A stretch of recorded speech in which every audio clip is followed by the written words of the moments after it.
Soggy Science here. Haha. Number 29. 29 of them. Good to see you guys. Crazy week. Well, it's the last week. Only 5 days left of Lyndon's Kickstarter. Check it out. Share it. Spread it around. Donate if you can. But at least share it, please. She's got to hit her target so we can have a second season of Mermaid Minute. Come on, guys. Help a mermaid out. On not so happy news, good friend of Soggy Science, worked with her for a year in 1998. Valerie de la Valden, took her own life, unfortunately, on the 4th of July in the Galapagos Islands. Don't know more, but condolences to the family and friends, and not much more to say about that one. Well, is El Nino here? Is it coming or is it not? Projections are less than it was. It was building up to look like it was the 97 event all over again. Yet, we're seeing Peruvian boobies, bird boobies, the booby birds, in the Galapagos Islands. Normally they don't go more than 40 miles from the coast of Ecuador and Peru. So that usually only happens during an El Nino event.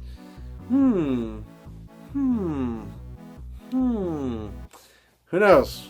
They're saying fall, maybe a weaker event. I'm saying we're probably going to get some of it, but it may not be the great recovery for the massive drought we're having at the moment that we're hoping for, but it also means probably less mudslides and closures to the highways and things like that. So we'll see what happens. Coastal flooding on the east coast of the United States is on the rise, and by a big amount. Reuters has been doing the research on this, ironically enough. But since 1971, we only had about 5 days that passed the flooding threshold. In the last 40 years, that has increased. And since 2001, we've had, on average, 20 days. This is generally from the New York area to the South Carolina area, in areas where they've had data collecting for a long time. So, I think, global climate change, sea level rise, most likely. They say some subduction of land as well. So, it's interesting data, for sure.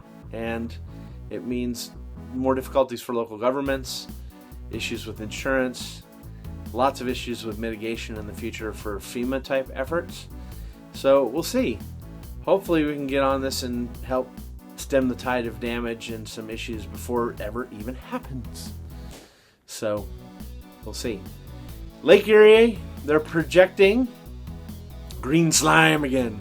Green slime! That's what the glasses are in honor of. Green slime. It's actually not slime. It's kind of slimy.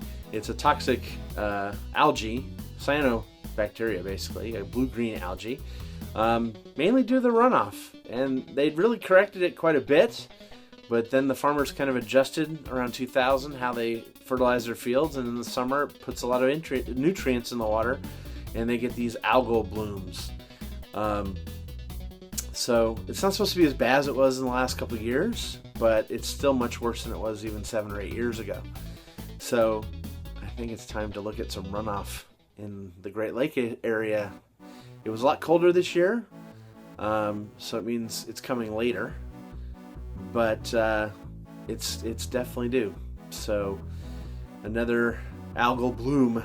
We didn't have much on the West Coast this year because we didn't have any rain, so there's not a lot of nutrients.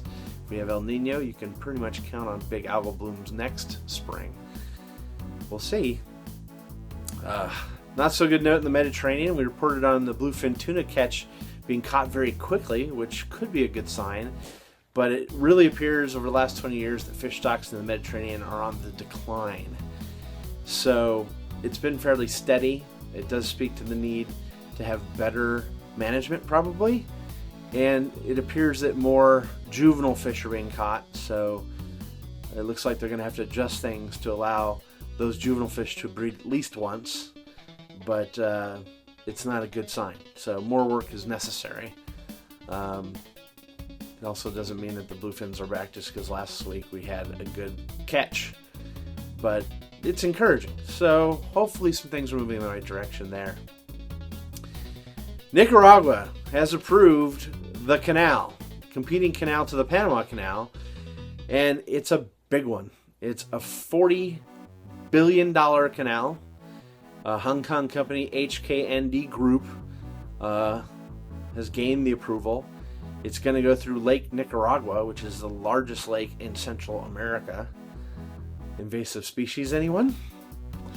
It's going to run from the Pacific coast at the Brito River, and Punta Gorda on the Caribbean side, connecting via Lake Nicaragua.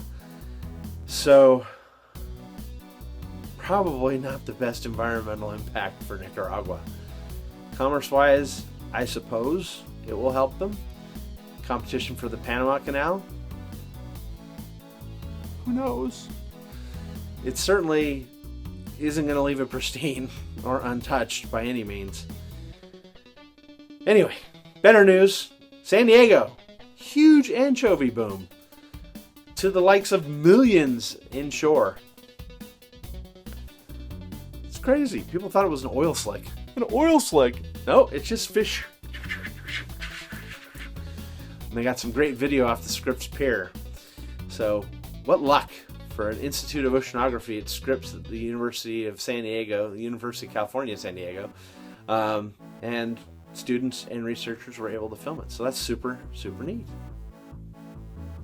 Awesome to see it back. Hopefully we'll get more of that, and maybe that's part of what's leading to the big whales that are coming around. And on the whale note, it appears that big whales engineer the ocean environment and are really necessary. We haven't known this because by the time we started paying attention, they were almost gone.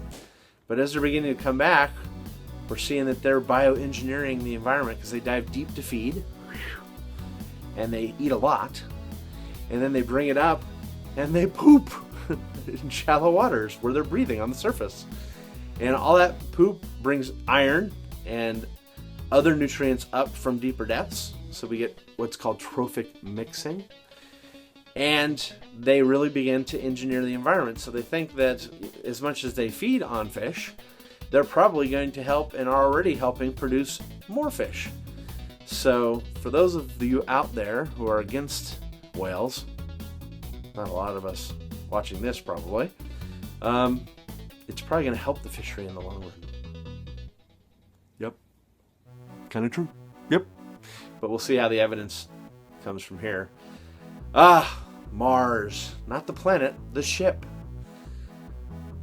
Project Baseline, friends of Soggy Science, Richard Lundgren, Lee Bishop, Jared Jablonski, and several others were out earlier this week and got some amazing footage on Mars, which is one of the best preserved wrecks from the 1500s. It sunk in 1564 with a big battle and lost a lot of sailors, and apparently there's treasure on board they found, and they've documented it. It will be coming out in National Geographic relatively soon. It was a very neat find several years ago, and they're continuing to work it. So lots more dives going to go on there for many more seasons, but it's exciting news and cool new coverage. And locally, we had our first grunion run of the year.